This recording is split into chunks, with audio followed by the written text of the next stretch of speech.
Horrified by the pictures her daughter had sent her of her injuries, Karabo's mother repeatedly begged her to stay away from Manswe and to come back home. They went out with her sister to some club, and then she texted me, "He's here." I said, "Don't even talk to him. Don't look at him. Just go out now." But for reasons that have yet to be fully explained, Karabo returned to Manswe's Stanton Sky apartment on the 27th of April. The last time she was seen alive was on the 28th, a Friday. Karabo's mother still remembers her last chilling phone call with her daughter that night. He was like whispering, "No, I'm not in the right place. I'll talk to you later." And I said, "Okay, wow." And then I waited for the call. He didn't call me back. That was Friday. Ma, you know that Friday when she called you, she was probably in his house. I'm thinking. I also thought so. The Sunday Times has reported that Manswe and Karabo had a heated argument at a nightclub in the hours before she disappeared. CCTV footage reportedly shows the couple arriving at Manswe's flat in the early hours of the morning. Manswe leaves shortly afterwards, wearing a change of clothes.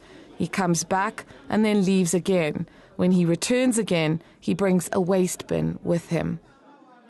He's reportedly told police Karabo was alive when he left and claims she was killed by someone else. He allegedly claimed he panicked, stuffed Karabo's body into a bin, rolled it out and into his gold BMW and drove it to his family home in Lyndhurst, where he picked up a tire, acid and a container and drove to a filling station to buy petrol, which he used to douse Karabo's body.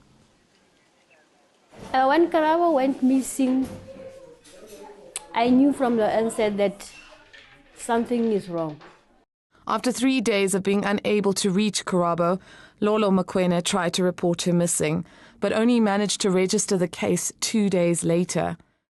That day, the case was transferred to the Morningside police station, and police went to Manswe's apartment to demand answers.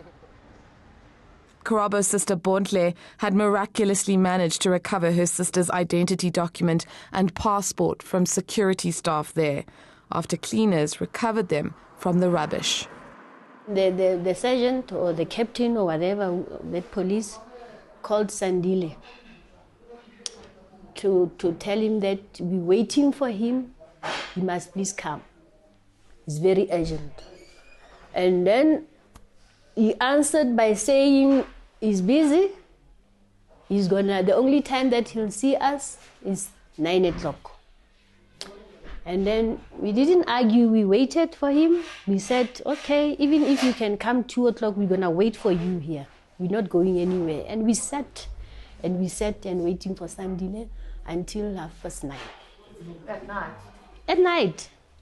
I approached him. I said, "Sandile, what did you do to Karabo?" Instead, he greeted me like Mamzo. And I was so, "Why are you still saying Mamzo? Where's my daughter?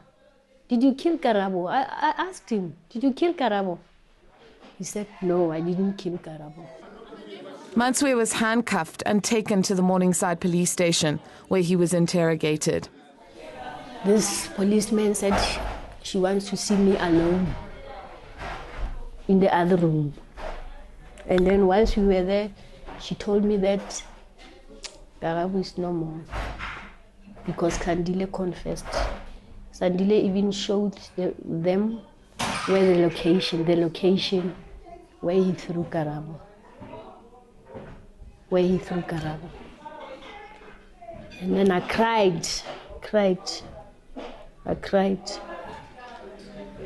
My heart was, so it was like I've got a hole in my heart.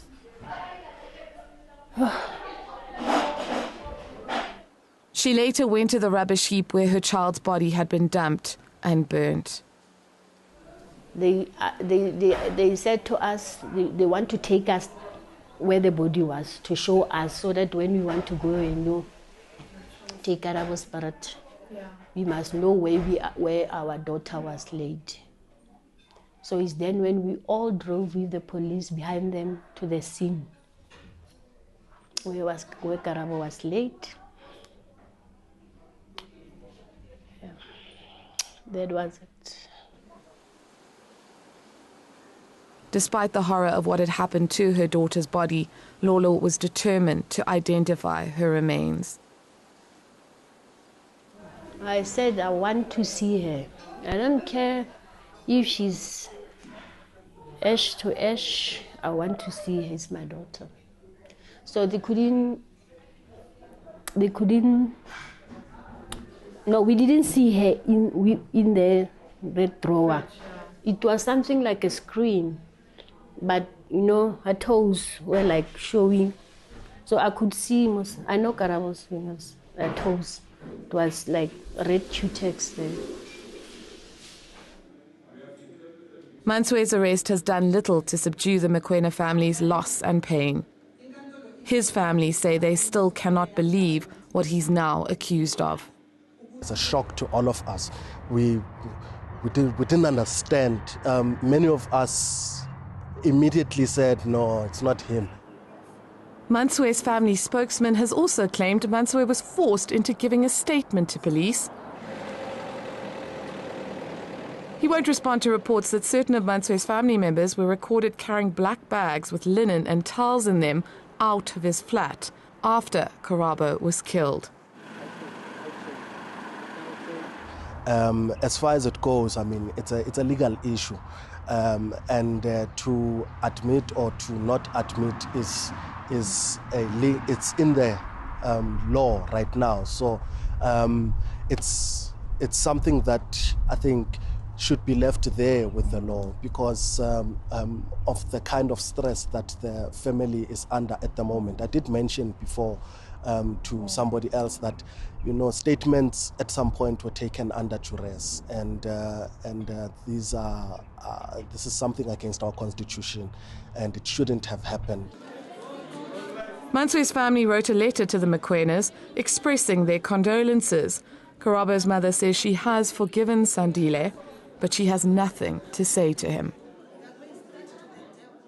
I saw where my child is laid. I'm not the first mother. I know the other women are also going through the pain that I'm going through right now. I know it's going to take a while to forgive him and stuff like that, but you should be forgiving in your heart. But I know it won't happen now because of the anger I have inside of me. Yeah, but I want to forgive him.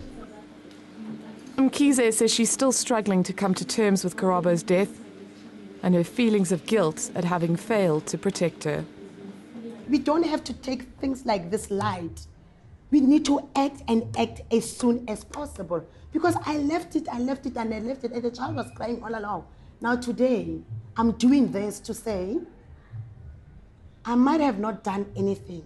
When you kept crying to me, when you kept on confessing and confiding in me, but today, I'm taking a step to say this madness, this thing must stop right here and right now, because evil prevails when good women and men do nothing. After the break. Whilst Karabo came across as very strong, but internally he was weak. She was weak, and hence she became a victim of abuse.